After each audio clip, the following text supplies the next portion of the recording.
कौन ब्रह्मा का पिता है, कौन विष्णु की मां, शंकर का दादा कौन है, हमको दे बता। ये जानने के लिए कृपया सुनिए। जगत गुरु तत्वदर्शी संत रामपाल जी महाराज के अमृत वचन सर्व पवित्र धर्मों के पवित्र शास्त्रों के आधार पर। पुण्यात्माओं, ये जो मोहम्मद जी थे, हजरत मोहम्मद, ये शिवलोक से आए थे। एक बहुत अच्छी आत्मा थी, गण थे उनके, पिछले संस्कार अच्छे थे, उनके कारण ये वहां जन्म हुआ। उनमें शक्ति भक्ति थी और जिस कारण से एक अलग से भक्ति विधि उन्होंने चलाई। अब क्या बताते हैं कि वही मोहम्मद, वही महादेव, वही आदम, वो ब्रह्मा, गरीबदास दूसरा कौन है, देखा अपने घर में। वही मोहम्मद, वही महादेव, क्योंकि महादेव के ही ये पुजारी थे। और वही आदम, वही ब्रह्मा। आदम जी जो है बाबा आदम, ये ब्रह्मा जी के अवतार थे, उनके लोक से आए हुए थे। और दास गरीब दूसरा कोई नहीं देखा अपने घर में, यानी यहाँ अपने कमलों के अंदर। आप देखो, तुम्हारी अगर भक्ति ठीक हो जाए, आपको पता लग जाएगा कि उस लोक में, जब आप ब्रह्मा के लोक में जाओगे तो सारी हिस्ट्री लिखी होगी आपके सामने कि आदम रूप में कौन प्राणी गया था यहाँ से। फिर वो क्या होते हैं कि वहां से भक्ति युक्त आते हैं, नीचे आकर उनके संस्कार कमजोर हो जाते हैं, आशीर्वाद दे देकर फिर वो पितर रूप धारण कर लेते हैं। पितर लोक में जन्म होता है उनका जाकर के। हजरत मोहम्मद जी को जब जबराइल नाम के एक देवता ऊपर लेकर गए थे, फरिश्ता, तो वहां देखा था कि बाबा आदम स्वर्ग के अंदर रो रहा है। एक तरफ देखता है तो रोता है, दूसरी तरफ देखता है तो हंसता है। तब हजरत मोहम्मद के पूछने पर जबरील ने बताया कि ये बाबा आदम है और ये रो इसलिए रहा है कि इसकी नकम्मी संतान जो थी वो गलत काम करते थे, आज नरक में पड़े हुए, उनको देखता है तो रोता है। अच्छी संतान इसकी थी, वो स्वर्ग के अंदर है, स्वर्ग की तरफ देखता है तब ये हंसता है। अब वो बाबा आदम वहां भी दुखी। तो कहने का भाव ये है कि ये सभी हमारे संस्कार मिले जुले हैं। हम कोई अलग, कोई नारे हम नहीं हैं, लेकिन इस काल ने हमें कई भागों में बांट दिया। अब इनको फिर धीरे धीरे एक होना है। तो कहने का भाव ये है, जो प्रसंग चल रहा है कि भगवान शिव को बहुत याद करती थी।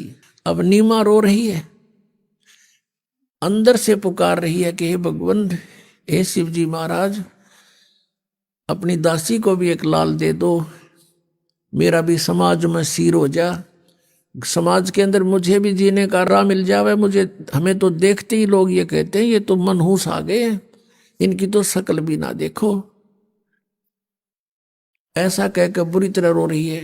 नीरू ने कहा, नीमा, यदि हमारे भाग्य में होता तो भगवान दे देते, अल्लाह दे देते हमें, लेकिन हमारे भाग्य में नहीं है। और तू ना रोया कर बार बार, तेरी आंखें फूट जाएंगी, बुढ़ापे का सहारा है नहीं, आंखें से तुझे दिखना बंद हो जाएगा, तो ज्यादा दुखी हो जाएगी, बार बार मत रोया कर। ऐसे कहते बतलाते वो उस स्थान पर पहुंच गए जहां प्रतिदिन स्नानार्थ जाया करते थे। जून का महीना, ज्येष्ठ सुदी पूर्णमासी, सन 1398, संवत 1455। ये गर्मियों के दिन उत्तर प्रदेश काशी बनारस की बात है। अब पहले नीमा ने स्नान कर लिया, उस तालाब में स्नान करके वो बाहर आ गई।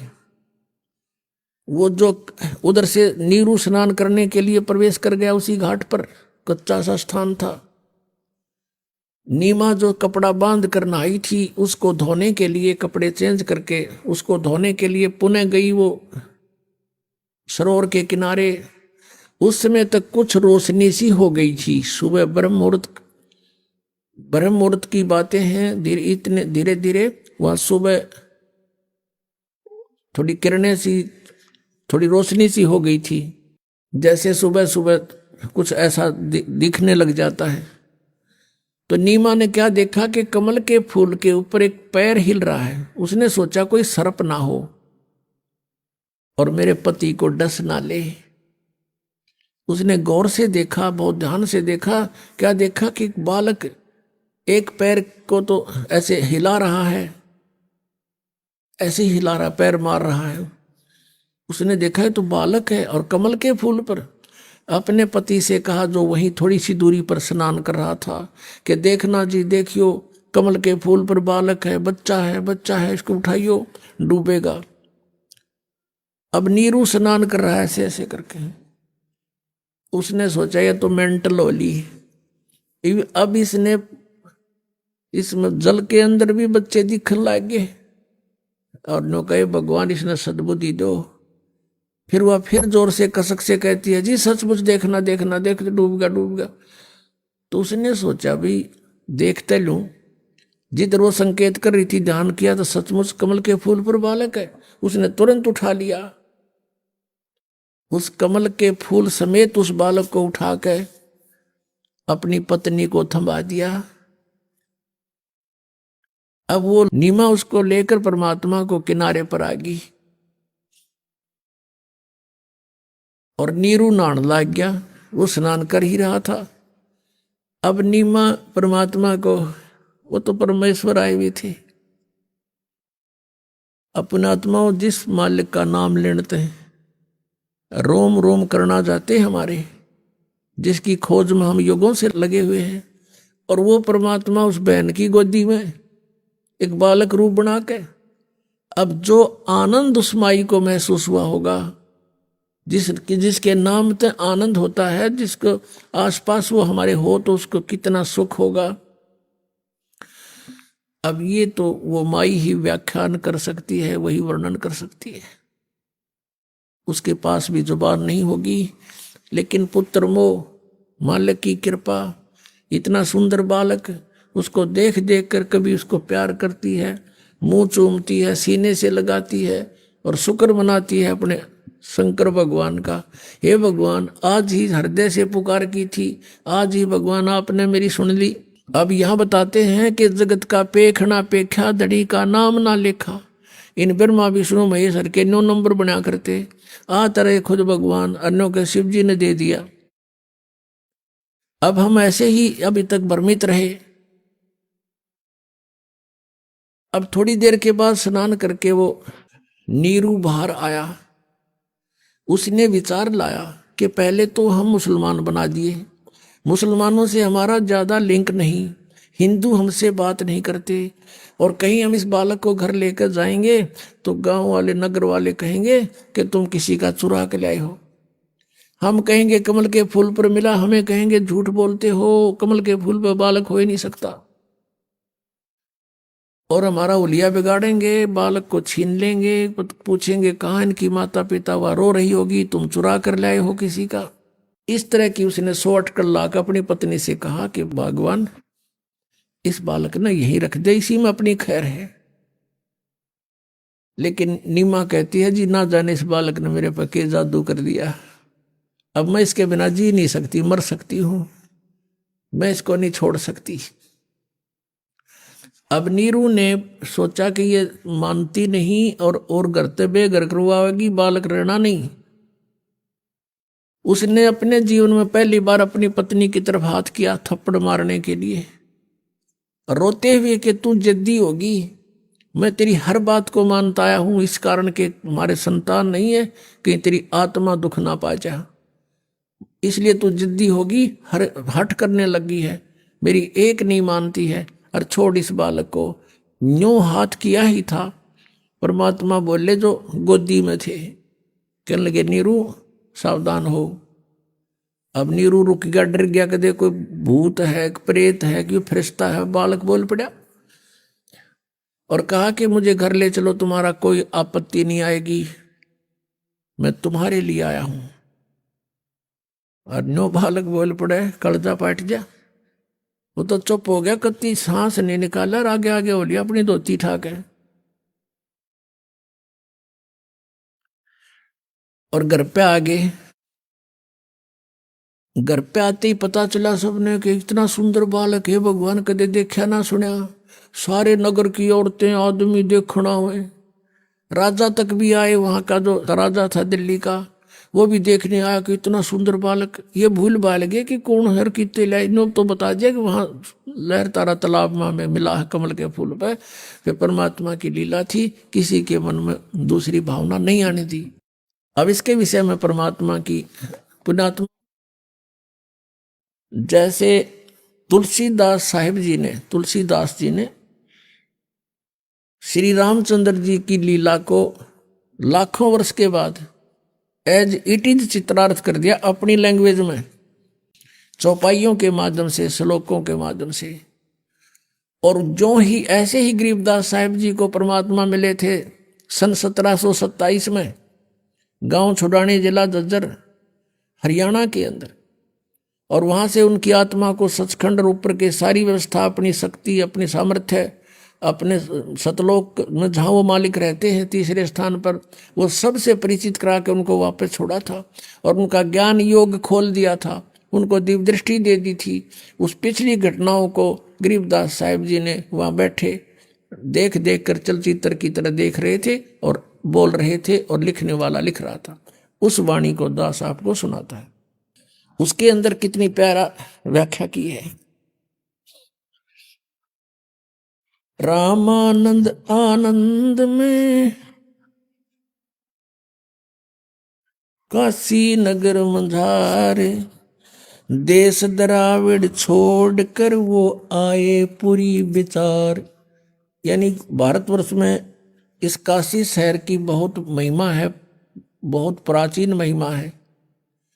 और काशी शहर के ब्राह्मण लोग ऐसे ठग हो गए थे, दुनिया को भ्रमित करते थे, ऊत बूत की पूजाएं बताते थे, जंतर मंत्र आधारित कर दिया था।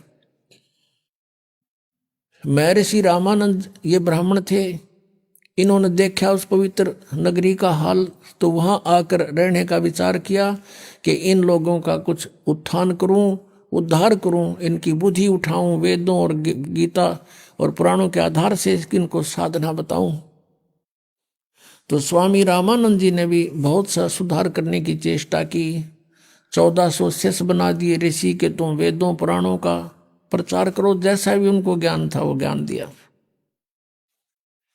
तो रामानंद जी भी वहां आ चुके थे। 84 बंधन कटे किन्नी कल्प कबीरे, भवन चतुर्दश लोक सब ये टूटे जम जंजीरी। अंत कोट ब्रह्मंड में बंदी छोड़ कहाए, सो तो एक कबीर हैं जननी जने नवाए। गरीबदास साहिब कह रहे हैं कि ये कबीर हैं जो मां से जन्म नहीं हुआ था। अनंत कोट ब्रह्मंड में बंदी छोड़ कहाए, अनंत कोट ब्रह्मंड में केवल बंदी छोड़, बंधनों का शत्रु यानी पाप कर्मों के काटने वाला कबीर जी है। और सो तो एक कबीर है जो जननी जने नमाए। शब्द स्वरूप साहेब धनी, शब्द से अंध सब माही, बाहर भीतर रम रहा जहां तहां सब ठाई। अब जैसे ये अज्ञानी लोग कहा करते थे कि परमात्मा निराकार है, वो दिखाई नहीं देता, इसलिए वो अंतर्यामी है। यदि भगवान साकार हो तो अंतर्यामी नहीं हो सकता। पुण्यात्माओं, आज के विज्ञान में हमने ये भी आसानी तो समझ में आ जाएगा कि अंतर्यामी की परिभाषा होती है। जैसे एक्सरे की मशीन बाहर होता पूरा लठलों का, और वो अंदर की चेस्ट की सारी बातों को जान लेता है, उसकी बाहर सब कुछ जान लेता है, इसमें क्या क्या रोग है। अल्ट्रासाउंड की मशीन साकार है और अंतर्यामी है, वो अंदर की सब बीमारियों को ढूंढ लेती है कहाँ डिफेक्ट है। जब एक मनुष्य की बनाई हुई एक तकनीक यानी एक यंत्र अंतर्यामी हो सकता है, भगवान जिसने मनुष्य बनाया वो अंतर्यामी नहीं हो सकता। तो वो ऐसे अंतर्यामी है कि वो उनका उस परमात्मा की शक्ति सर्वव्यापक है। परमात्मा एक देशीय साकार है। अनंत कोट ब्रह्मांड का एक रति नहीं भारे, सतगुरु पुरुष कबीर हैं ये कुल के सिरजनहारे। जल तल पृथ्वी गगन में वो बाहर भीतर एक है, पूर्ण ब्रह्म कबीर हैं वो अवगत पुरुष अलेख। सेवक हो के उतरे इस पृथ्वी के माही, जीव उदाहरण जगत गुरु बार बार बलि जाही। अब आदरणीय गरीबदास साहब कहते हैं सेवक हो के उतरे, दास बन के हमारे एक नौकर की तरह रहा करते थे, सेवक हो के अवतरे, वहां से उतरे, नीचे आए, गमन करके गति करके आए। सेवक हो के उतरे इस पृथ्वी के माही, किस कारण से आए? जीव उदाहरण जगत गुरु बार बार बलि जाही। जीवों का उद्धार करने के लिए वो जगत गुरु, सारी सृष्टि को ज्ञान देने वाले अकेले को कबीर भगवान। काशीपुरी कष्ट किया उतरे अदर अधारे, मोमिन को मुजरा हुआ वहां जंगल में दीदारे। अपने आत्माओं परमात्मा को नारायण कहा करते थे। हमने सोचा करते विष्णु जी नारायण है कि जल के ऊपर शेष नाग की सैया के ऊपर लौट रहे हैं। असली नारायण तो ये थे कि ये जब भी लीला करते हैं जल के ऊपर आकर विराजमान होते हैं। इसके विषय में वेद क्या बताते हैं देखिएगा। पुणात्माओं, वेदों में भगवान की महिमा है और परमात्मा जो लीला करता उनकी जीवनी इन वेदों में, ग्रंथों में विद्यमान है। देखिएगा यजुर्वेद, इसका अनुवादक है वेद मूर्ति तपोनिष्ठ पंडित श्री राम शर्मा आचार्य, अनुवादक है इसका। ये संपादक ये वही है श्री राम शर्मा जी। प्रकाशक है ब्रह्म वर्चस शांति कुंज हरिद्वार उत्तरांचल में। इसमें देखिएगा ये है 13 अध्याय 13वां अध्याय। इसके दूसरे मंत्र में इसमें अर्थ किया इसने कि जल के पृष्ठ यानी जल पर उत्पन्न अथवा जल को धारण करने वाले हैं। ये अनजानते थे, अड़ंगाक्षरावत कर दिया करते थे, फिर भी सच्चाई नहीं छुपी। ये है कि आप जल के पृष्ठ यानी जल के ऊपर उत्पन्न होते हैं, इसका अर्थ जल पर उत्पन्न होते हैं। इनको अनुवाद नहीं करना है तो वही बात समझ लो कि जैसे कोई फॉरेनर हिंदी सीख ले और वो फिर रामायण ले जावे यहाँ से अपने देश में, और उन दूसरे अंधकतीय ना आती हिंदी, उन हिंदी वो खुद हिंदी जानने वाला और रामायण की कथा से वो परिचित नहीं, अनुवाद फिर अड़ंगाई करेगा उसका, वो कुछ भी ना करना उसने। तो ऐसा कर रखा है इन्होंने। अब प्रसंग है कि काशीपुरी कष्ट किया ये उतरे अदर अधारे, मोमन को मुजरा हुआ ये जंगल में दीदारे। कोट किरण शशिभान सुधि आसन अदर विमाने, परसत पूर्ण ब्रह्म को शीतल पिंड और प्राण। कहते हैं कोट कर्ण शशिभान शुद्ध है, इतना सुंदर शरीर परमात्मा का। कहते हैं और परसत पूर्ण ब्रह्म को शीतल पिंड और प्राण है। जब उस माई ने परमात्मा को बालक रूप में गोदी में लिया, कहते हैं उसकी आत्मा और शरीर एकदम शांत हो गया। यानी सभी जो ताप थे, कोई प्रभाव था संस्कारवश, वो सब एकदम दूर भाग गया भगवान के वहां आते ही, और उसको एकदम नारी खुशी। पहली खुशी तो ये कि पुत्र मिल गया, और फिर भगवान जैसे बर्फ है, बर्फ पर वैसे भी हाथ रखा जा तो भी अपना प्रभाव दिखाती है, ऐसे ही परमात्मा वहाँ अपना प्रभाव दिखा रहे थे। उसके विषय में गरीबदास जी बता रहे हैं, गोद लिया मुख चूम कर हेम रूप झलकंते, जगर मगर काया करे जैसे दमके पद्म अनंत। इतना सुंदर श्री परमात्मा का। गोद लिया मुख चूम कर, मुंह चूम्या यानी मुंह को से प्यार किया अपने बच्चे को जैसे न प्यार करते हैं। और कहते हेम रूप झलकंत, परमात्मा का इतना सुंदर शरीर जैसे वाइट, जैसे हिम माने बर्फ, हेम रूप, बर्फ जैसी सुंदर सफेदी। जैसे कहते हैं ना, कोई कपड़ा लेने जाते हैं बाजार में तो उसको कहते हैं भाई स्नो वाइट देना, यानी बर्फ जैसी सफेदी का। तो कहते हैं हेम रूप झलकंत और जगर मगर काया करे जानू दम के पदम अनंत। इतनी सुंदर शरीर मालिक का। कई बार देखते हैं ना, कई गोरा सा रंग हो किसी बालक का, व्यक्ति का, नो क्या करें इसका न्यारा है, नूर है भाई, इसके चेहरे का नूर है, न्यारा है। तो वैसे वो नूर मालिक का ऐसा चमक रहा था। काशी उमटी गुल भया मोमिन का घर घेरे, कोई कह ब्रह्मा विष्णु है, कोई कह इंद्र कुबेरे। कोई तन्यो कह देवता मत आ रहा है कोई। इतना ऐसा तो कोई बालक देखा ना सुना हमने, ऐसा शरीर मालिक का। क्योंकि यजुर्वेद अध्याय नंबर 40 के मंत्र नंबर 8 में इसी परमात्मा के इसी शरीर की जानकारी है कि वो कबीर मनीषी सप्रियागात, यानी वो प्रियागात माने पहला देहधारी है, लेकिन उसका शरीर वो पहला देहधारी है। और उसका शरीर शुक्रम अकायम ऐसनाविरम स्वयंभू परिभू। उस परमात्मा का शरीर हमारे जैसे नाड़ी माता पिता के संयोग से शुक्र से बना हुआ नहीं है। उनका शरीर बिना नाड़ियों का और हमारे जैसी पांच भौतिक काया रहित है, स्वयंभू है वो। तो वो तेज पुंज का शरीर है मालिक का। उसके विषय में यहां बता रहे हैं,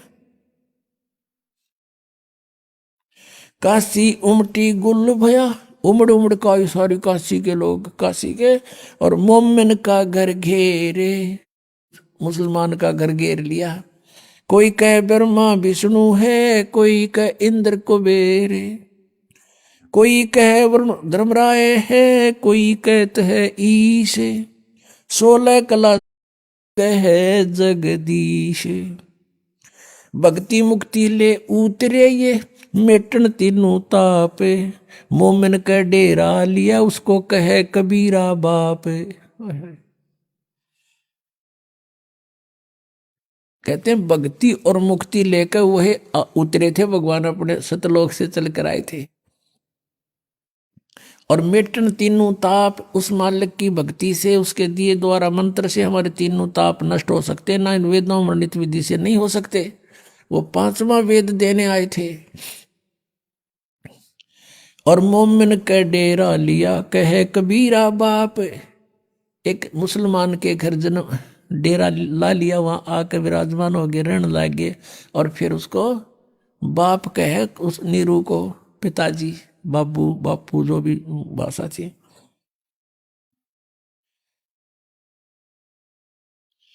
अब दूध न पीवे न अन्न भखे, न पलने झूलनते, अधर अमान ध्यान में वो कमल कला फूलनते। अब देखो परमात्मा की लीला, पुण्यात्मा 600 वर्ष पहले लीला की थी भगवान कबीर परमेश्वर ने। और सन 1727 में परमात्मा पहले वहां काशी में लीला करके चले गए थे, सन 1518 में। और सन 1727 में फिर वहां आए, यानी लगभग 200 वर्ष के बाद सतलोक से चलकर वहां गरीबदास जी को मिले, खेतों में, गांव छुरानी जिला झज्जर के जंगल में। और उस समय गरीबदास जी ने ये वाणी बोली, मालिक का पूरा ज्ञान समझ गया, उनके आशीर्वाद से दिव्य दृष्टि खुल गई। उस समय क्या कहा कि दूध न पीवे न अन्न भखे। उस समय भी यही लीला की थी, परमात्मा आए थे तो कुंवारी गाय का दूध पिया था जब गरीबदास जी को मिले थे। ऐसी ही लीला करता हुआ भगवान जब यहाँ आता, अतिथि रूप में रुकता है, आता है, ये लीला करता है। यही वेद बताते हैं। ऋग्वेद मंडल नंबर 9 सूक्त नंबर 1 मंत्र 9 में यही प्रमाण किया है। आगे बताते हैं, दूध न पीवे न अन्न भखे, न पलने झूलनते, अधर अमान ध्यान में वो कमल कला फूलनते। गरीब कोई कहे छल ईश्वर नहीं, कोई किन्नर कहलाए। कोई कहे गण ईश का, जो जो मात्र साई। अब जितने भी नाम धरे उस बालक के, कोई नो कहे तो भूत से, कोई कहे प्रेत से, कोई कहे ब्रह्मा से, कोई विष्णु है, तो अमाई दुख पावे। और उन बच्चे न लकोवे, तुम नजर लाओगे मेरे बालक के। और क्यों नाम धरो हो न्यारे न्यारे। खल मुल्क देखण गया वहां राजा प्रजा रीत, जम्बू दीप जिहाने में वो उतरे शब्द अतीत। ये जम्बू द्वीप है भारतवर्ष, कहते यहाँ पर परमात्मा अवतरित हुए। सकल कुरान फिर क्या हुआ, दुनी कहे यू देव है, देव कहते हैं ईश। ईश कहे ये पार ब्रह्म है, पूर्ण विश्व बीश।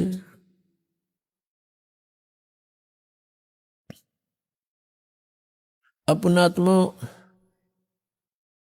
अब क्या होता है, जब परमात्मा 25 दिन के हो गए, ना कुछ खा रहे हैं ना पी रहे हैं। अब एक समस्या और खड़ी होगी नीमा के सामने, नीरू के सामने। नीमा कहती है कि मैं, ये बालक मरेगा, ये भगवान साथ में मैं मरूंगी।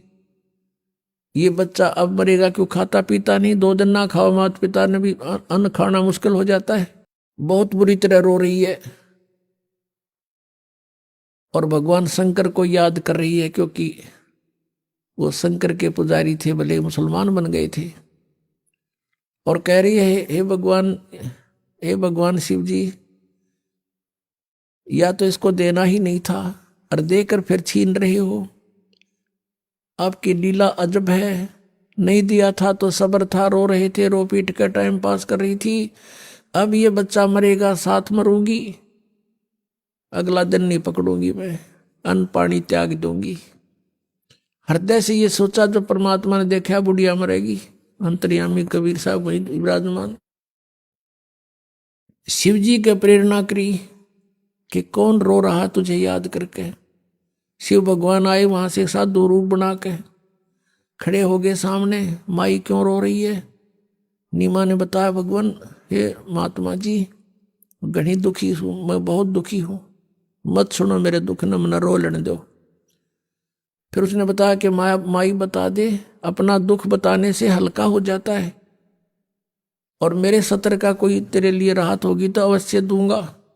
तब माई ने सारी कहानी बता दी कि पहले हमारे संतान नहीं थी, और एक दिन भगवान शिव ने ये लाल हमें दिया, ऐसे कमल के फूल पर मिला।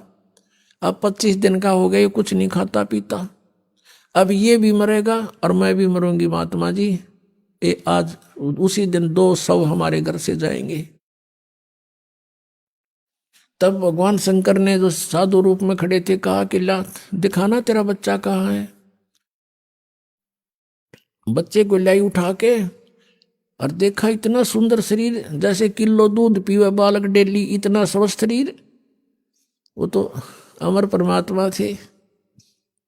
माई ने सोचा, श्रद्धा से बच्चे को जीवन दान दिलाने के लिए महात्मा के चरणों में डालना चाहा। परमात्मा आकाश में उड़ गए, आकाश में ऊपर को उठ गए और शिव जी के सिर के लेवल में आकर स्थिर हो गए हवा में। तब भगवान शिव ने, साधु ने ऐसे हाथ किया, उसकी गोदी में आ गए। तब परमात्मा ने, नवजात शिशु ने, 25 दिन के बालक ने कहा कि महाराज इसको कह दो, शिव जी कह दे इसको, एक कुंवारी गाय ले आएंगे, उस अपना हाथ आशीर्वाद से ला देना, वो दूध देवेगी। एक कोरा बर्तन मंगा लो, कुम्हार के तो ताजा। ऐसा ही किया गया। नीरू से कहा कि नीरू जा, तो भगवान शिव ने कहा साधु रूप में, एक कुंवारी गाय ला और एक कोरा बर्तन ला, तेरा बेटा दूध पिएगा। ऐसा ही किया। भगवान शंकर ने थपकी मार दी, आशीर्वाद भरा हाथ, गऊ बछिया, कुंवारी बछिया के कमर पे मारा, लंबे लंबे सतन हो गए और अपने आप दूध नीचे पात्र रखते ही दूध बहने लग गया, धार बंद चली और वो पात्र भरते ही बंद हो गया। मालिक ने पिया। तो पुण्यात्मा, अब ये लीला केवल कबीर साहब ने की है और वेद बताते हैं। अब आपको वेदों प्रमाण देंगे। हमने भगवान को पहचानना, फिर भक्ति तो जमा आसान है, कुछ भी तो ना करना।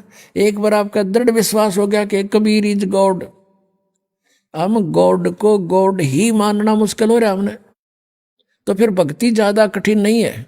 ये देखिएगा ऋग्वेद, ये किसने कहां से छपा है, कौन है इसका प्रकाशक? प्रकाशक सर्वदेशीय कार्य प्रतिनिधि सभा, महर्षि दान भवन, रामलीला मैदान, नई दिल्ली से।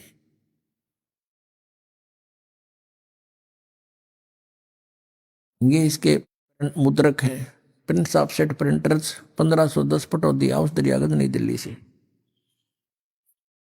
ये 9-10 मंडल इकट्ठा ही अनुवाद करके जल्द किया हुआ है।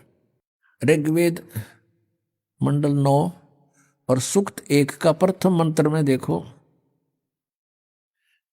इसमें वेद के मूल पाठ में ऐसा ही है। और इन्होंने कहा कि हे सोम स्वभाव परमात्मन, यानी परमात्मा की महिमा चल रही है। इनकी गड़बड़ी जो थी, इन्होंने गलती की अनुवादकर्ताओं ने कि भगवान निराकार है, इसलिए कहीं अर्थों के अनर्थ करना चाहा। उसको सिद्ध करने के लिए यहां से दिखा रहा है दास। अब 2 नंबर मंत्र में हे परमात्मन आप, भगवान की महिमा चल रही है। और फिर तीसरे मंत्र में हे परमात्मन आप, फिर चौथे मंत्र में हे परमात्मन आप, और फिर 5वें मंत्र में हे परमात्मन तुमको, और फिर 6ठे मंत्र में हे परमात्मन। अब 7वां में याद आ गई इनके, दानन तो निराकार बताया करता, अगर तन लिखा है इसका, उसमें लिख दिया उस पुरुष को, या ना लिखना उस परमात्मा को। और फिर 8वें में देखो, यह लिख दिया उस पुरुष को, यह लिखना था उस परमात्मा को, परमेश्वर को। अब ये भी कंसेप्ट क्लियर करते हैं। अब वर्तमान के अंदर इन वेदों की ठेकेदारी इन आर्य समाजियां ले रखी है और महर्षि दयानंद को ये महाविद्वान मानते हैं। अब वेदों का अनुवाद इन्होंने कर रखा है। अगर दास करे तो ये न्यू कहते हैं कि रामपाल ने संस्कृत ना आती, ये सारी झूठ बोलता है। ये तो महर्षि तो विद्वान था, ये आचार्य विद्वान है, वो संस्कृत जानते थे, उनका अनुवाद सही है। अब दास पर कृपा करी परमात्मा ने कि इनकी बुद्धि फेर दी जब अनुवाद करें थे, फिर भी ये सच को छुपा नहीं सके कहीं ना कहीं, क्योंकि चोर चुरावे तुमबड़ी गाड्डे पानी में, वो गाड्डे हुआ ऊपर आवे न सच्चाई छनी ना। अब दयानंद के शब्दों में दिखाते पुरुष माने क्या होता है। देखिए ये एक पुस्तक है महर्षि दयानंद सरस्वती कृत ऋग्वेद आदि भाष्य भूमिका, इसका नाम है इतना, ऋग्वेद नहीं है यो, ऋग्वेद आदि भाष्य भूमिका इस पुस्तक का नाम है। और ये यहां से प्रकाशित है, सर्वदेशीय कार्य प्रतिनिधि सभा, महर्षि दयानंद भवन 3/5 आसफ अली रोड, नई दिल्ली। अब इसके 125 पृष्ठ पर आपको दिखाते हैं। ये 125 पृष्ठ, यह सृष्टि विद्या विषय संक्षेप। अच्छा, इसमें यहां ये कोई अनुवाद करना चाहा इसने, भाषार्थ कर रहे हैं कि पुरुष माने यत पुरुष, ये संस्कृत है। पुरुष उसको कहते हैं कि जो सर्वशक्तिमान ईश्वर कहता है। अंडरस्टूड हो गया? पुरुष माने परमेश्वर, सर्वशक्तिमान प्रभु, पुरुष उसको कहते हैं इसके ही शब्दों में। अब हम फिर आते हैं ऋग्वेद के उसी मंडल में, ऋग्वेद मंडल नंबर 9 सूक्त नंबर 1 मंत्र नंबर अब 8 और 9 में यहां इन्होंने पुरुष लिख दिया, तो पुरुष का अर्थ परमेश्वर ही होता है। देखिएगा ये ऋग्वेद हम फिर पढ़ रहे हैं, वही जो अभी आपको दिखाया था थोड़ी देर पहले, ये वही मंडल है। ऋग्वेद मंडल नंबर 9 और सूक्त नंबर 1। अब मंत्र नंबर 6 तक तो इन्हें लिख दिया परमात्मा, और आगे इन सोचिए तो बात बिगड़े, पहले शुरू कर दिया उस पुरुष को, उस परमेश्वर को ये करना था। यहाँ देखो 8वें में उस पुरुष को उग्र गतियां प्रेरणा करती हैं और भासमान शरीर को यानी बहुत सुंदर तेजोमय शरीर को वह पुरुष यानी वह परमात्मा, जैसा दान दापे बता रहा, पुरुष माने परमेश्वर, वह परमात्मा प्राप्त होता है। तो निराकार कहाँ रहा भगवान? ये निराकार क्या करते हैं, देखिएगा। और फिर ये भी निर्णय दिया है इसमें, शरीर धारण करता है और जिसमें 3 प्रकार से दूसरों का वारण करने वाला मधुमेह शरीर मिलता है। अब यहां देखिए 9वां ऋग्वेद मंडल नंबर 9 सूक्त नंबर 1 मंत्र नंबर 9 में ये मूल पाठ में शिशु नाम है, शिशुम यानी शिशु, बालक रूप। अभी अदन्या, अभी इमम अदन्या, यहां से पढ़ते हैं उस सोम स्वभाव वाले श्रद्धालु पुरुष को, सोम माने पुरुष माने परमात्मा को, उस अमर पुरुष को, शिशु जो शिशु रूप धारण करके प्रकट होता है। अभी अदन्या, अदन्या माने बिना दनाई, यानी कभी ब्याई ना हो, यानी उसने टच भी ना करी हो सांड ने बैल ने। तो यहाँ कहते हैं अभी अधन्या, यानी पूर्ण रूप से बिना धनाई। अभी माने सब प्रकार से, पूर्ण रूपेण, अधन्या माने यानी कंवारी। अभी अधन्या का अर्थ समझो कंवारी। धेनव माने गौवें, कंवारी गौयों से उसकी तृप्ति करती है। भावार्थ है कि परमात्मा जब शिशु रूप धारण करके प्रकट होता है, उसके पालन की लीला, परिवर्ष की लीला कंवारी गौओं से होती है। अंडरस्टूड, इतना ही काफी है। अपनात्माओं, ये तो वेदों में लिखा है, वेद तो बहुत पुरातन ग्रंथ माने जाते हैं, और परमात्मा ने ये लीला 600 वर्ष पहले की, और प्रत्येक युग में ऐसे ही करते हुए, इसलिए उनको नारायण कहते हैं। कि नार माने जल, आयन माने वहां विराजमान होने वाला, और भगवान सारे अन्न पानी में रहेगा। कोई नौका तो नारायण है जल में रहता नहीं, वो यहाँ जब आता है एक सरोवर में कमल के फूल के ऊपर, उस जल के ऊपर विराजमान होता है, इसलिए वो नारायण, ये है वो नारायण कबीर साहब। अब ये 600 वर्ष पहले जो लीला हुई थी और लिपिबद्ध की थी धर्मदास साहब जी ने, वो कबीर सागर नाम है उसका, मालिक की लीलाओं का, उनकी वार्ता का। अब कबीर सागर में प्रमाणित करते हैं कि ये लीला भगवान ने खुद देखी थी आके। इन सभी सदग्रंथों से हमने भगवान परमात्मा को पहचानना है, और फिर भक्ति करेंगे डट के, फिर निसंशय होकर के भक्ति किया करेंगे। ये थोड़े से दिन की बात है, पूरे विश्व में ये बात आप पर सेट हो जाएगी कि सचमुच परमात्मा एक ही है। हम एक पिता की संतान हैं, पूरी पृथ्वी पर हम एक ही प्राणी हैं, एक ही पिता की संतान है, और मोक्ष सभी को चाहिए, यहाँ से छुटकारा सबको चाहिए। तो सबको यही साधना करनी पड़ेगी, और कोई विश्व में विकल्प नहीं रहेगा, क्योंकि ज्ञान से जानकारी होती है हमारे को। अब ज्ञान ऐसा निर्मल हो गया, इसमें संशय नहीं रहा कि हु इज गॉड, कौन है वो परमात्मा। Kabir is God. ये देखो, ये कबीर सागर है, खेमरा श्री कृष्ण दास प्रकाशन बंबई से। ये कबीर पंथी का ही कबीर सागर, ज्ञान सागर प्रथम खंड, कबीर पंथी भारत पथिक स्वामी युगलानंद बिहारी द्वारा पुरस्कृत, इसके द्वारा संशोधित। मुद्रक एवं प्रकाशक हैं खेमरा श्री कृष्ण दास, अध्यक्ष श्री वेंकटेश्वर प्रेस, खेमरा श्री कृष्ण दास मार्ग बंबई। अब इसके इसी ज्ञान सागर में, ये ज्ञान सागर है, और पृष्ठ नंबर 74 पे है। ये पृष्ठ है इनका 74 पे। अब यहां लिखा है, सुन जुल्हा मन भयो आनंदा, जिमी चकोर पायो निशी चंदा, ले सुत चले हर्ष मन कीन्या, तासो पुन अस बोल ही दीन्या।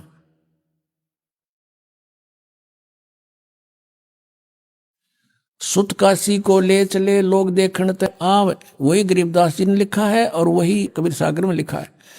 अन्न पानी बखे नहीं, जुल्हा शोक मनावे, तब जुल्हा मन कीन तिवाना, रामानंद सो कही उत्पाना, मैं सुत पायो बड़ गुणवंता, कारण कौन बखे नहीं संता, रामानंद ध्यान तब धारा, जुल्हा सो तब वचन उचारा, पूर्व जन्म में ते ब्राह्मण जाति और हरि सेवा किन्नी सी बलभाती, कुछ तुम सेवा हर की चूका, ताते भयो जुल्हा का रूपा, प्रीति प्रभु गही तोर लीनी, ताते उद्धान में सुत तो दीना। नीरू को कहा कि तू पिछले जन्म में ब्राह्मण था। रामानंद जी के पास गए कि मेरा लड़का भोजन नहीं खा रहा है, ना कोई दूध पी रहा है, कोई समाधान बताओ स्वामी जी। स्वामी जी ने फिर कारण बताया कि तू पिछले जन्म में ब्राह्मण था, तेने कोई गलती की थी जिस कारण से तू दानक बना, जुल्हा बन गया। उसने कहा मालिक वो तो हुई सो हुई, हे प्रभु जस की नो तस पायो, मैंने जो किरा सो भर लिया, आरत हो तू दर्शन आयो, सो कहिए उपाय गुसाई, बालक अक्षुधावंत कुछ खाई। ऐसा विधि बताओ मेरा बच्चा कुछ खा ले। रामानंद युक्ति विचारा, तुम सुत कोई ज्ञानी अवतारा, बचिया जाही बैल नहीं लागा, सोले ठाड करो ते आगा। रामानंद जी बता रहे हैं कि तेरा पुत्र कोई आम व्यक्ति नहीं है, ये पिछले जन्म का कोई अच्छा विद्वान पुरुष है, इसलिए इसने पिछली अपनी जानकारी है। और बचिया जाही बैल नहीं लागा, यानी कंवारी गाय जिसने बैल ने कभी टच भी नहीं किया है, और सो ले ठाड करते ही आगा, उसके सामने ले आओ। दूध चले ते ही थनते, दूध धरो छिपाई, अक्षुधावंत जब होवे ताके दे खवाई।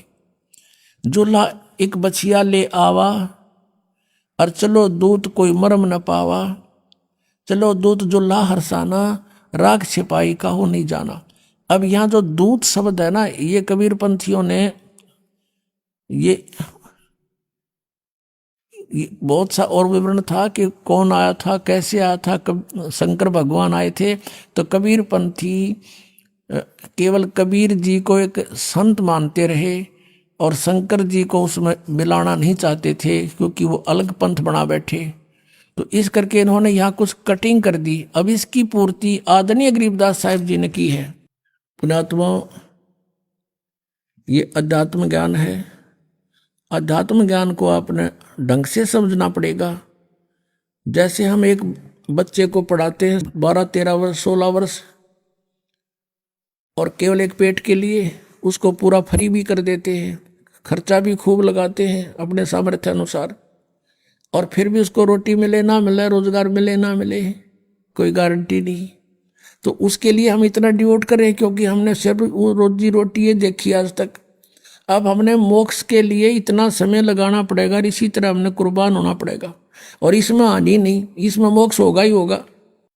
इसके लिए हमने समय भी चाहिए, ये कथा भी सुननी चाहिए। और जैसे गुरुदेव बतावे, यानी आध्यात्मिक टीचर, आप विद्यार्थी, जैसे गुरुजी बताओ वैसे फिर करके देखे, और तभी सफलता होती है। अब आपने देखा कि परमात्मा ने यह लीला करी, और कुंवारी गाय का दूध पिया।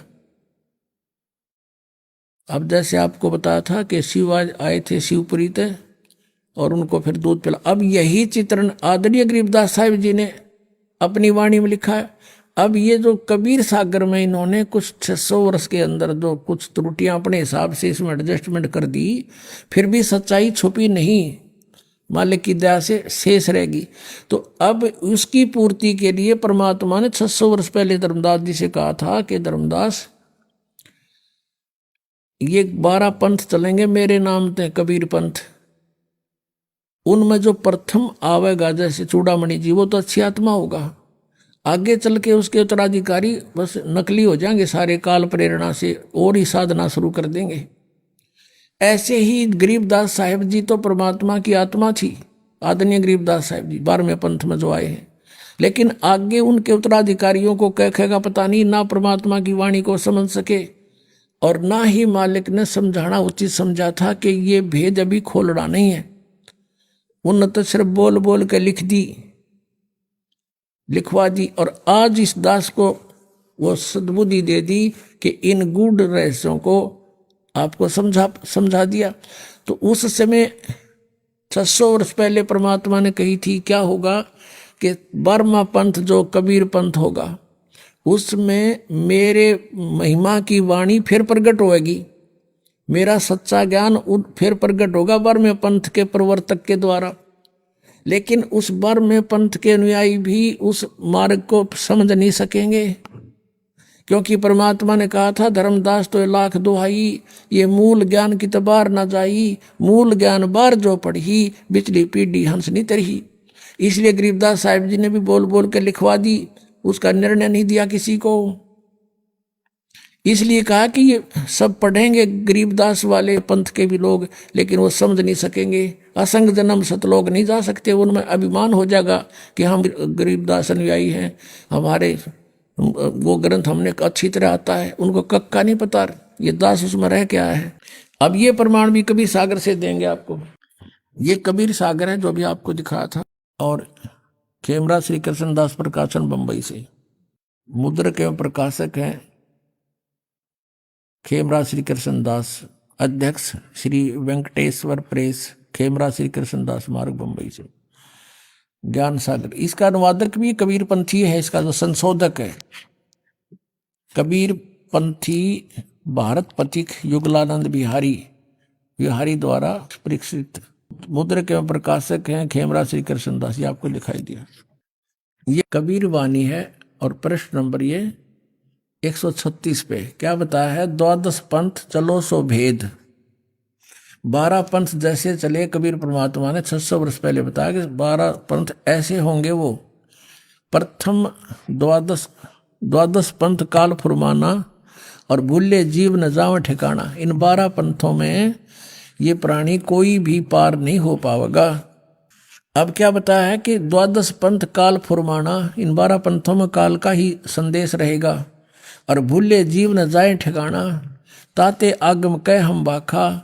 यह लिखना था प्रथम वंश चूड़ामणि शाखा, लेकिन यहाँ इन्होंने कबीर पंथियों ने गड़बड़ कर दी कि चूड़ामणि जी को काल का पंथ नहीं बताना चाहते थे, लेकिन सच्चाई नहीं छुपती। प्रथम जग में जागू बरमावे और बिना भेद वो ग्रंथ चुरावे। आइए अब हम उन श्रद्धालुओं के अनुभव जानते हैं जो जगत गुरु तत्वदर्शी संत रामपाल जी महाराज जी से दीक्षा प्राप्त कर चुके हैं तथा उनके द्वारा बताए गए भक्ति मार्ग पर चल रहे हैं। सर नमस्कार। सर नमस्ते। सर क्या नाम है आपका? मेरा नाम राहुल रावल है। राहुल जी कहाँ से आए हैं आप? सर मैं इंदौर मध्य प्रदेश से आया हूँ। सर संत रामपाल जी महाराज जी की शरण में आने से पहले आप क्या भक्ति साधना करते थे? सर संत रामपाल जी महाराज जी की शरण में आने से पहले हम हिंदू धर्म में जितने भी देवी देवता है, ब्रह्मा विष्णु महेश और शंकर भगवान को सर हम इष्ट माना करते थे, और हम सारे धार्मिक अनुष्ठान करते थे और सर जजमानों के वहाँ जाके कराया भी करते थे। सर आप ब्राह्मण कुल से बिलोंग करते हैं, आप खुद क्रियाक्रम करवाते थे, तो फिर आप संत रामपाल जी महाराज जी के शरण में क्यों आए? सर हम धार्मिक अनुष्ठान कराया करते थे सर, तो हम जिसमें एक महामृत्युंजय जप होता है, महामृत्युंजय मंत्र का जो जप होता है जिसको बोलते हैं मृत्यु पर विजय प्राप्त करने वाला मंत्र। तो सर हमारे एक जजमान जी थे, उनके वहाँ हम गए थे, तो हमने 7 दिनों के अंदर वह अनुष्ठान संपन्न किया। और सर 7 दिनों के बाद में जब 7 दिनों के बाद में हमने संपन्न करवाया वह अनुष्ठान, और 5 दिनों के बाद में जिस व्यक्ति के लिए हमने ये जो अनुष्ठान किया था, जो रोग से ग्रसित थे, उनकी सर 5 दिनों के बाद में उन्होंने शरीर छोड़ दिए, उनको मृत्यु हो गई थी सर। तो सर हमें वहीं से शंका उत्पन्न हो गई थी कि सर की जो हम भक्ति कर रहे हैं सर वह सही है या गलत है सर। राहुल जी आपको संत रामपाल जी महाराज जी के बारे में कैसे पता लगा? सर संत रामपाल जी महाराज जी के बारे में हमको सर हमारे घर के पास में सर संत रामपाल जी महाराज जी के शिष्य हैं, उन्होंने हमें ज्ञान गंगा पुस्तक दी, और ज्ञान गंगा पुस्तक से हम अट्रैक्ट होकर के सर उसमें 2-3 पॉइंट ऑफ व्यू देख करके सर कि ब्रह्मा विष्णु महेश के माता पिता कौन है और हमको जन्म देने व मारने में किस प्रभु का स्वार्थ है, हम देवी देवताओं की इतनी भक्ति करते फिर भी दुखी क्यों हैं। तो सर हमने अट्रैक्ट होकर वो पुस्तक पढ़ी सर, और हमने संत रामपाल जी महाराज जी का ज्ञान भी सुना सर, तो उससे हमको पता चला कि संत रामपाल जी महाराज के बारे में। सर आपने संत रामपाल जी महाराज जी से नाम दीक्षा कब ली? संत रामपाल जी महाराज जी से नाम दीक्षा सर हमने 25 फरवरी 2016 को ली थी सर हमने। सर आपने संत रामपाल जी महाराज जी से नाम दीक्षा ली, उनका ज्ञान सुना, आपने ज्ञान गंगा पुस्तक को भी पढ़ा, उसका मिलान भी किया, तो सर उसके बाद जब आपने संत रामपाल जी महाराज द्वारा दी गई भक्ति साधना की तो आपको क्या लाभ मिला? संत रामपाल जी महाराज जी से नाम दीक्षा लेने के बाद में हमें शारीरिक लाभ भी मिले। जैसे हमें हाई डाइजेशन की बीमारी हो गई थी, तो उसमें ज़्यादा आहार सर करना होता नहीं है। डॉक्टर ने हमें मना कर दिया था कि आप ज़्यादा आहार ले नहीं सकते हैं और आप केवल हल्का फुल्का आहार ले सकते हैं। तो सर हमें कहीं ना कहीं सर भूख लगती थी कहीं ना कहीं, तो हमने संत रामपाल जी महाराज जी से नाम दीक्षा हमने ले ली थी उस वक्त। तो हमने संत रामपाल जी महाराज जी का ज्ञान सुन करके हमने उनसे प्रेरित होकर के हमने संत रामपाल जी महाराज जी को प्रार्थना लगाई। तो सर उसके बाद में संत रामपाल जी महाराज जी का ऐसा चमत्कार हुआ कि सर हमारा जो भी मतलब हमारा 108 किलो वज़न था, 8 किलो वज़न के बाद में सर हमारा केवल 99 किलो वज़न ही रह गया सर। और आज हम जितना भी आहार लेते हैं, आज हमारा सर वज़न बिल्कुल भी नहीं बढ़ता है। और डॉक्टर ने हमें इतना तक मना कर दिया था वहाँ पर कि अगर आप आहार लेंगे, अगर आप 2 फुलके भी लेते हैं तो सर आपका वज़न बहुत बढ़ेगा, आप केवल हल्का आहार ही लीजिए। और आज संत रामपाल जी महाराज की दया से आज हमें ये चमत्कार हुआ है सर। और सर हमें आर्थिक लाभ भी मिले हैं। आर्थिक लाभ में सर हमें बचपन से हम बहुत हमारे माता पिता ने बहुत दुख देखे हैं सर। आज हम हमारे स्कूल की फ़ीस के लिए भी सर जी हमारे पास पैसे हुआ नहीं करते थे, हमें दूसरे से उधार लेकर के आने पड़ते थे। और सर हमने बहुत मतलब हमारे यहाँ खाने के निवाले तक भी नहीं होते थे सर। इतनी हमने दुख दर्द देखे हैं सर संत रामपाल जी महाराज जी की शरण में आने से पहले सर, ये हमने देखे हैं। तो सर आज हमें कुछ भी मतलब जैसे हमें कोई किसी भी चीज़ की सर कमी नहीं है उस चीज़ के अंदर। और सर आज हमारे यहाँ जैसे आज हम संत रामपाल जी महाराज जी से मांगते नहीं हैं, उससे पहले हमें परमात्मा हमारे घर में उन्होंने हमारे यहाँ भंडार भर दिए हैं सर। और सर हमें एक लाभ और मिला है सर कि हमारे पापा को परमात्मा ने जीवन दान दिया है। हमारे पापा लोडिंग रिक्शा चलाते हैं। तो सर वो मकान खाली करने के लिए केवल गए थे, जर्जर बिल्डिंग थी, तो सर जर्जर बिल्डिंग में केवल देखने के लिए ही गए थे। और हमारे पिताजी को अंदर से प्रेरणा हुई कि मैं 2 सेकंड के लिए नीचे चला जाऊँ, 2 मिनट के लिए नीचे चला जाऊँ। तो सर केवल पापा नीचे आए सही और सर आके और केवल गली से बाहर ही निकले थे और सर 30 सेकंड के अंदर अंदर वो बिल्डिंग नीचे आ गई थी सर। तो अगर आज हमारे पिताजी ऊपर होते तो सर आज वो जीवित नहीं रहते। तो सर संत रामपाल जी महाराज जी ने आज हमारे पिताजी को जीवन दान दिया है। और एक बार लाइट की हाई वोल्टेज लाइट के जो वायर रहते हैं सर, वह भी मतलब गाड़ी के ऊपर अड़ गए थे सर। तो हमारे पिताजी को जरा सा भी मतलब कोई भी शॉक नहीं लगा और गाड़ी एसी निकल गई थी सर। तो उस हाई वोल्टेज लाइन में कोई बचता नहीं है सर। तो सर उस वक्त भी हमारे पिताजी के साथ में परमात्मा ने चमत्कार किया था। और हमारे साथ भी एक बार चमत्कार किया था कि एक बार हम क्या छोटी छोटी बातों के लिए सर हम टेंशन में आ जाते हैं। हमारे क्या बचपन हमारा ऐसा बीता है कि छोटी छोटी बातों में हम टेंशन में आ जाते हैं। हमारे घर में जरा सी बातों के लिए भी झगड़े होते थे सर। तो संत रामपाल जी महाराज जी से जुड़ने के बाद में हम स्टूडियो पे सर काम करते थे। तो स्टूडियो पे सर जहाँ पे हम गाड़ी पार्क करते हैं सर, वो थोड़ा एक ऐसा बदनाम इलाका है कि वहाँ से कई गाड़ियाँ चोरी हो चुकी है। तो सर हमने वहाँ से गाड़ी की चाबी निकालना भूल गए और कस्टमर को देख करके हम जल्दीबाजी में हम उनका काम करने के लिए चले गए थे सर। तो हमने ये ध्यान नहीं दिया कि हमने गाड़ी की चाबी निकालना भूल गए।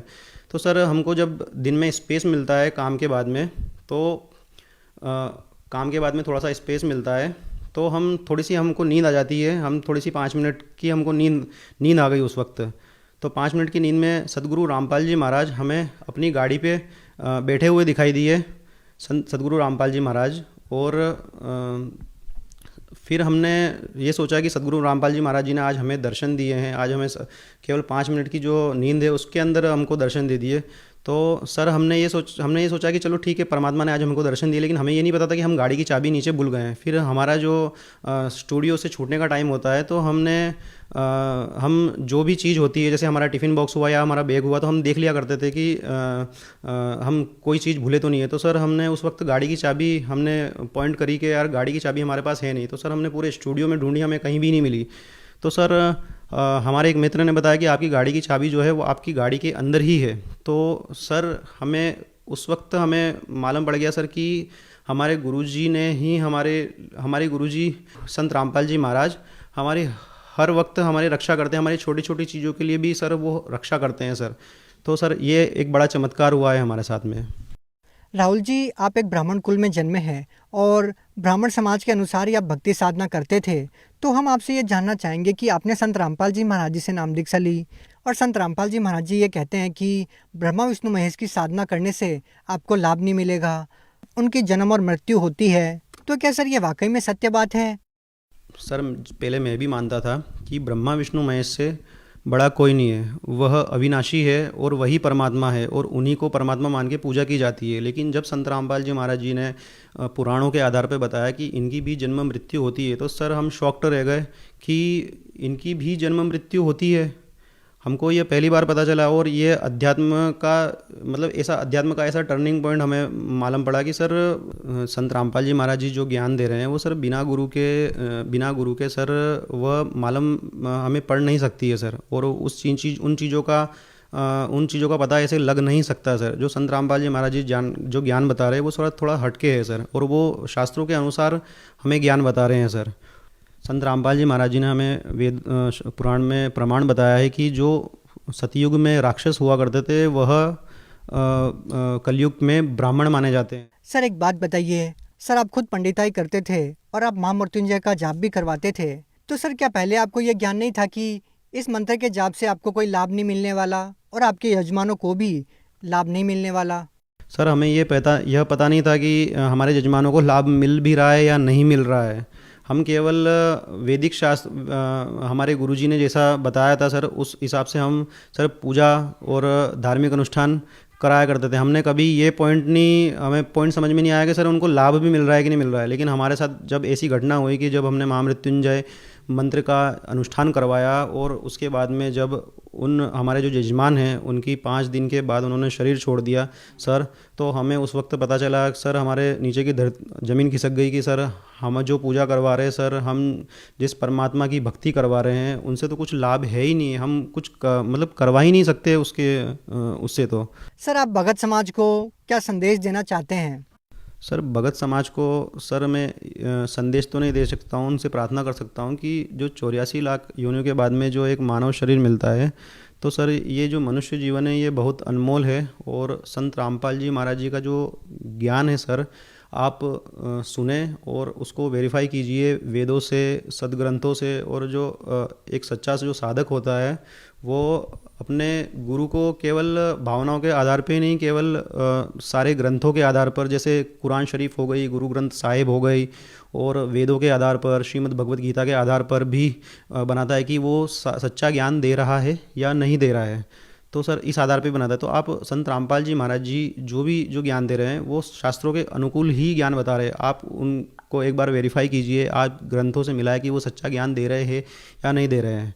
सर अगर कोई श्रद्धालु संत रामपाल जी महाराज जी से नाम दीक्षा लेना चाहता है तो वो कैसे ले सकता है?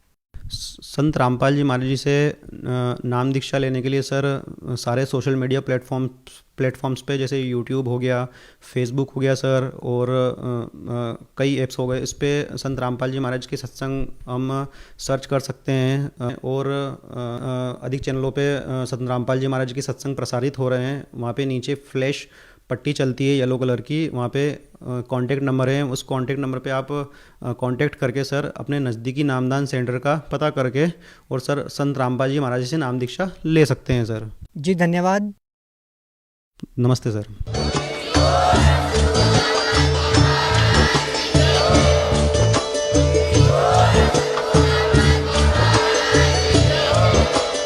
आप सुन रहे थे जगत गुरु तत्वदर्शी संत रामपाल जी महाराज जी के मंगल प्रवचन। अधिक जानकारी के लिए विजिट कीजिए हमारी वेबसाइट www.jagatgururampalji.org। संत रामपाल जी महाराज जी के शुभ आशीर्वाद से पूरे विश्व भर में 500 से भी ज्यादा नाम दीक्षा केंद्र हैं, जिन पर संत रामपाल जी महाराज जी द्वारा ऑनलाइन निशुल्क नाम दीक्षा दी जा रही है। अपने नजदीकी नाम दीक्षा केंद्र का पता करने के लिए संपर्क करें 8222880541।